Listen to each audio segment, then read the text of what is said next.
Mokslo sriubą rasite ir LRT mediatekoje.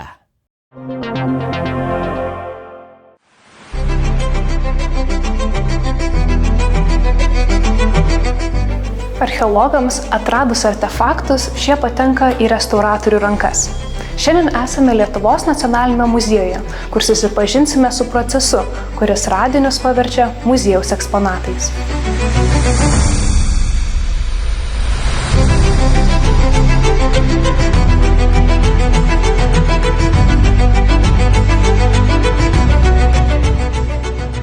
Daug kas restauruojant ir konservuojant archeologinius radinius priklauso nuo jų medžiagiškumo, iš ko jie yra padaryti. Tai metalas, medis, oda, tekstilė. Bet šiaip, jeigu žvelgiant taip labai iš paukščio skrydžio, tai pagrindiniai tokie etapai tai būtų valymas ir dezinfekcija, tvirtinimas ir jeigu reikia jau paskui visokie ten klijavimas, glaistymas. Tam, kad pradėtumėm darbą, mes turim su pirma žinoti, kas tai yra. Taip pat labai svarbios dalis tai yra tyrimai, kurie yra atliekami gali būti atliekami prieš pradedant bet kokį darbą.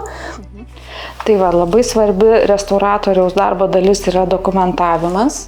Restauratoriai turi aprašyti kiekvieną savo žingsnį, žymėtis tyrimų medžiagą, schemas ir nuotraukas.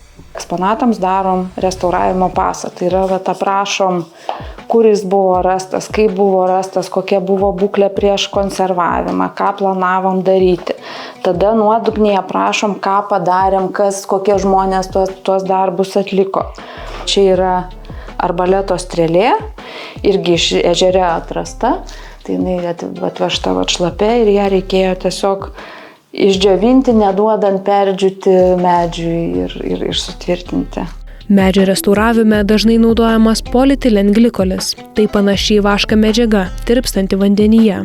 Ją restauratoriai naudoja objekto sutvirtinimui. Tada yra klijavimui galim naudoti įvairias medžiagas, tai gali būti akriliniai polimerai. Čia pavyzdžiui galima celiuliozės darinius vartoti, tai yra toksai želiukas pasidaro. Ir paskui, kas yra gerai, kad iš to želiuko jį sumaišius su medžio miltais, gaunam tokią pastą, kurią paskui naudojam atkūrimui. Ir kai jinai sudžiūsta, jinai pasidaro tokia šviesi, lengvai tonuojama, labai lengva medžiaga. Restauratorės Simonos Matuzevičiūtės karjeroje gausu ryškių darbų. Vienas iš jų šiuo metu Lietuvos nacionaliniame muziejuje eksponuojamas dekoruotas akmens amžiaus irklas. Tai yra iš klevo medienos padarytas irklas, kuris sulūžo ir tada buvo taisytas. Tai yra pridėtas uosio medienos pagaliukas, kuris buvo privyniotas liepos karna. Pavyzdžiui, šitas irklas jau jisai buvo džiovintas šaltyje. Tai yra tas šiuo metu naujausias metodas, kurį naudojam muziejuje.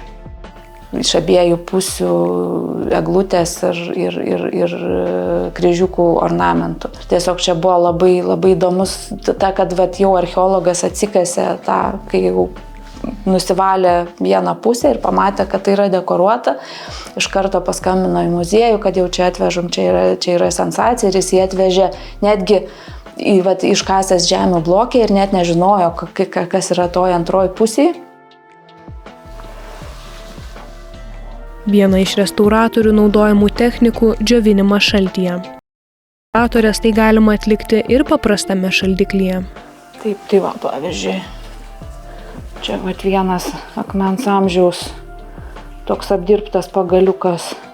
Ir tiesiog šitame šaldiklyje jisai gali gulėti ir pusę metų, ir metus. Tai yra, kai ištraukiam iš tirpalo, įdedam į šaldiklį, tai yra, iš esmės vyksta sublimacijos procesas.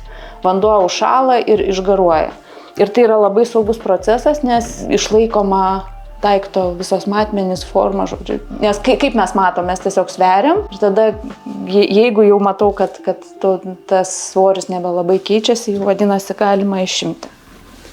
Mūsų muziejaus kaip yra suformuluota, kad padėti žmogui pažinti patį save. Ir tai yra būtent mes tą darom per istoriją ir būtent tie, bent jau, pavyzdžiui, archeologiniai radiniai, tai jie yra vieninteliai tos ypatingai iki rašytinės praeities liudininkai. Archeologų, restauratorių ir muziejininkų dėka visuomenė gali prisiliesti prie istorijos ir ją bylojančių eksponatų.